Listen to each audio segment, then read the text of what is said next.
നമസ്കാരം. റാഫ്റ്റ് ഫുട്ബോളിലേക്ക് അവർക്കും സ്വാഗതം. ഇത്തവണത്തെ Ballon d'Or nomination list France football magazine ഏതാനും ദിവസങ്ങൾക്ക് മുമ്പ് ഒഫീഷ്യലായിട്ട് പുറത്തുവിട്ടല്ലോ.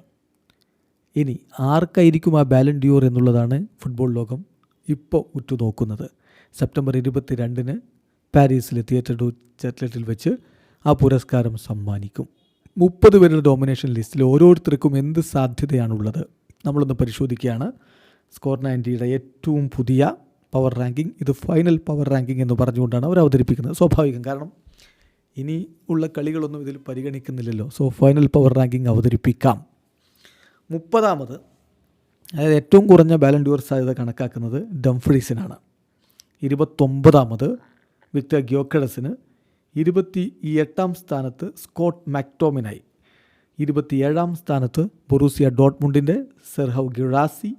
26ാമത് ലൗറ്ററോ മാർട്ടീനസ്. കഴിഞ്ഞ ബാലൻഡിയോറിൽ അദ്ദേഹത്തിന് വലിയ സാധ്യതകൾ പലരും കണക്കാക്കിയിരുന്നെങ്കിലും ഇത്തവണ അത്ര അധികം സാധ്യതയൊന്നും ആരും നൽകുന്നില്ല.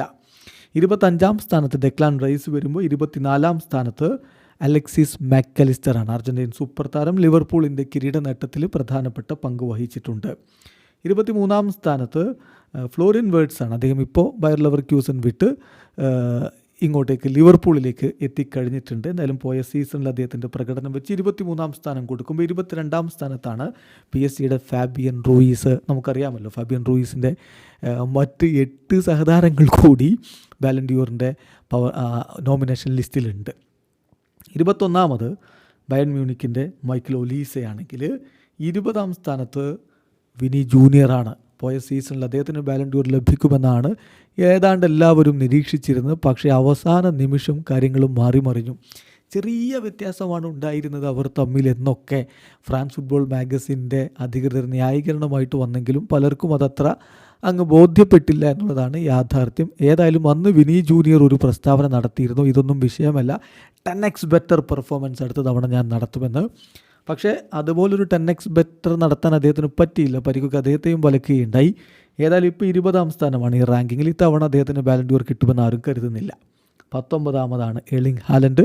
ഈ പറഞ്ഞ പോലെ പരിക്ക് വല്ലാതെ ഉലച്ച് കളഞ്ഞ ഒരു സീസണാണ് അദ്ദേഹത്തിനും കടന്നു പോയത്. 18ാം സ്ഥാനത്താണ് കോൾ പാൽമർ ഉള്ളത്. ചെൽസിയുടെ പാൽമർ മോശമല്ലാത്ത പ്രകടനം പോയ സീസണിലും നടത്തിയിട്ടുണ്ടല്ലോ. 17ാമതാണ് ഡെസിയർ ഡൂ. PSG മറ്റൊരു സൂപ്പർ താരം, പുതിയ നെയ്മർ എന്നവർ വിശേഷിപ്പിക്കുന്ന ഡിസിയർ ഡൂ മികച്ച പ്രകടനം നടത്തിയിട്ടുണ്ട്. അദ്ദേഹം 17ാം സ്ഥാനത്ത് വരുമ്പോൾ 16ാമതാണ് ജൂഡ് ബെല്ലിംഗാം ഉള്ളത്. റയൽ മാഡ്രിഡിൻ്റെ ഇംഗ്ലീഷ് സൂപ്പർ താരം 16ാമത് വരുമ്പോൾ 15ാമത് മറ്റൊരു ഇംഗ്ലീഷ് സൂപ്പർ താരമായ ഹാരി കെയ്നാണ്. ബയൺ മ്യൂണിക്കിനായിട്ട് പൊളിച്ചടുക്കിയ പ്രകടനം നടത്തുകയും അവിടെ വെച്ച് അദ്ദേഹം തൻ്റെ കരിയറിൽ ആദ്യ കിരീടം ചൂടുകയും ഒക്കെ ചെയ്തങ്ങ് നിൽപ്പാണ്. 14ാമത് ജിയാൻ ലൂക്കി ഡൊന്നാരുമ. ഡൊന്നാരുമയുടെ കാര്യം കഷ്ടമാണ്. കാരണം PSG കിരീടം ചൂടുന്നതിൽ സുപ്രധാന പങ്ക് വഹിച്ച കളിക്കാരനാണ് ജിയാൻ ലൂക്കി ഡൊന്നാരുമ എന്ന കാര്യത്തിൽ ആർക്കും തർക്കമില്ല. ഇപ്പോൾ PSG അദ്ദേഹത്തെ വേണ്ടത്രേ. ലൂയിസ് എൻറിക്കയ്ക്ക് വേണ്ട, അദ്ദേഹം മികച്ച ഗോളിയായിരിക്കും, പക്ഷേ എനിക്ക് വേറെ ക്വാളിറ്റിയുള്ള ഗോളിയെ വേണം എന്നൊക്കെയാണ് പറയുന്നത്. ഏതായാലും അദ്ദേഹത്തിൻ്റെ ഭാവി അനിശ്ചയത്തിലായിട്ട് നിൽപ്പാണെങ്കിലും ബാലൻഡിയോറിൻ്റെ ലിസ്റ്റിൽ അദ്ദേഹം 14ാമത് നമുക്ക് വെക്കാം. 13ാം സ്ഥാനത്ത് മറ്റൊരു PSG താരം നെവസാണ്. 12ാം സ്ഥാനത്ത് ലിവർപൂളിൻ്റെ വെറ്ററൻ താരം വെർജിൽ വാൻ ഡൈക്ക് ആണെങ്കിൽ 11ാം സ്ഥാനത്ത് FC ബാഴ്സലോണയുടെ വെറ്ററൻ താരം റോബർട്ട് ലെവൻഡോസ്കിയാണ്. 10ാമത് PSG കിച്ച കവറസ്കേലിയ. കിച്ചയെ സംബന്ധിച്ചിടത്തോളം നമുക്കറിയാമല്ലോ, പോയ സീസണിൽ അദ്ദേഹം 2 ക്ലബ്ബുകൾക്ക് കളിച്ചിട്ടുണ്ട്. 2 ക്ലബ്ബുകളും കിരീടം ചൂടുകയും ചെയ്തു. പക്ഷേ PSG യുവേഫ ചാമ്പ്യൻസ് ലീഗിൽ മുത്തമിട്ട് അതിൽ പ്രധാനപ്പെട്ട പങ്ക് വഹിച്ച് നിറഞ്ഞാടി നിൽക്കുകയാണ്. 9ാമതാണ് അഷ്റഫ് ഹക്കീമിയുള്ളത്. ഹക്കീമി പറയുന്നു അദ്ദേഹത്തിന് ഇത്തവണ ബാലൻഡിയോറിന് അർഹതയുണ്ട് എന്ന്.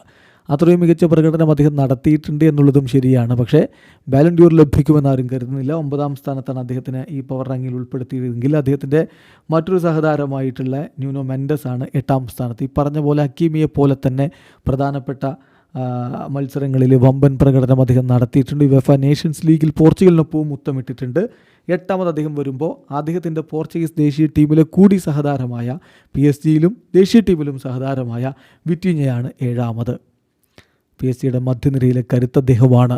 പാസിംഗ് മാസ്റ്റർ എന്നാണ് അദ്ദേഹത്തെ പലരും വിശേഷിപ്പിക്കുന്നത്. വിറ്റിഞ്ഞ 7ാമത് വരുമ്പോൾ റാഫീഞ്ഞ, ബാഴ്സലോണയുടെ റാഫീഞ്ഞ 6ാം സ്ഥാനത്ത്. ഒരു ഘട്ടത്തിൽ ഈ ബാലൻഡിയോർ അദ്ദേഹത്തിന് ലഭിച്ചേക്കുമെന്ന് വരെ കരുതിയവരുണ്ട്. പക്ഷേ പിന്നീട് ചാമ്പ്യൻസ് ലീഗിലെ കിരീടത്തിലേക്കൊന്നും അവർക്ക് പോകാൻ പറ്റാതെ വന്നതോടെ ആ സാധ്യതകൾ മങ്ങുകയായിരുന്നു. 6-ാം സ്ഥാനത്ത് റാഫീഞ്ഞ വരുമ്പോൾ 5-ാമത് മോസലയാണ്. എന്തൊരു പ്രകടനമാണ് സല പോയ സീസണിൽ നടത്തിയത്.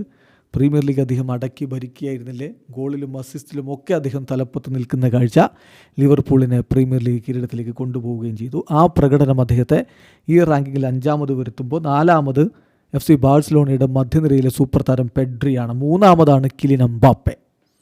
PSG വിട്ട് റയൽ മാഡ്രിഡിലേക്ക് ചേക്കേറിയിട്ടും തൻ്റെ ഗോളിൻ്റെ മികവിനൊട്ടും കുറവില്ലെന്ന് കാണിച്ചു തന്നുകൊണ്ട് പിച്ചിച്ചി ട്രോഫിയിൽ അടക്കം മൊത്തമിട്ട താരം. പക്ഷേ വലിയ കിരീടങ്ങളിലേക്കൊന്നും പോകാൻ പറ്റിയില്ല. ഇല്ലെന്ന് പറയുന്നില്ല. ഇൻ്റർ കോണ്ടിനൽ കപ്പും യുവേഫ സൂപ്പർ കപ്പും ഒക്കെ നേടിയിട്ടുണ്ട്. പക്ഷേ അതുകൊണ്ട് ബാലൻ ഡി ഓർ കിട്ടുമെന്ന് ആരും കരുതുന്നില്ല.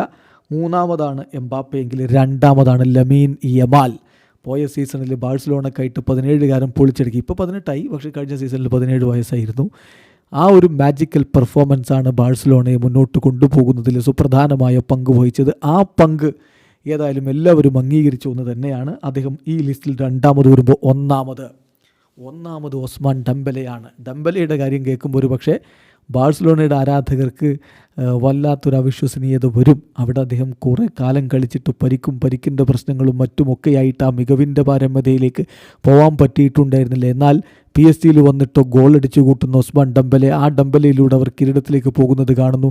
ഇതവണ അദ്ദേഹം ബാലൻ ഡി ഓർ കൂടി നേടിയാൽ അതങ്ങ് പൂർത്തിയാവും. ഏതായാലും 1-ാമത് ഈ റാങ്കിങ്ങിൽ ഡംബലയാണ്. നിങ്ങൾക്ക് വ്യത്യസ്ത അഭിപ്രായങ്ങളുണ്ടാവും. കമൻറ്റ് ബോക്സ് രേഖപ്പെടുത്തുക. ആരോഗ്യകരമായ ഫുട്ബോൾ ചർച്ചകളുമായി നമുക്ക് മുന്നോട്ട് പോകാൻ. വീഡിയോ അവസാനിക്കുന്നു. ഫുട്ബോൾ ലോകത്തെ കൂടുതൽ വിശേഷങ്ങളുമായി റാഫ് ടോക്സ് എത്താം.